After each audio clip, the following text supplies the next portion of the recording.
Ionic বন্ধন হলো ধনাত্মক চার্জে চার্জিত একটি পরমাণু এবং ঋণাত্মক চার্জে চার্জিত একটি পরমাণুর মধ্যে পরস্পর যে আকর্ষণ বল, তাই হলো আয়নিক বন্ধন।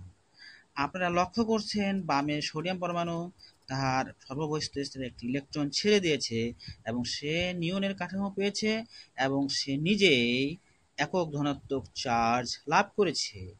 অপরপক্ষে ডান পাশে ক্লোরিন পরমাণু তার সর্ববহিঃস্থ স্তরে ইলেকট্রনটি এইমাত্র নিয়ে সে আর্গন গ্যাসের কাঠামো অর্জন করেছে এবং একক ঋণাত্মক চার্জে চার্জিত হয়েছে।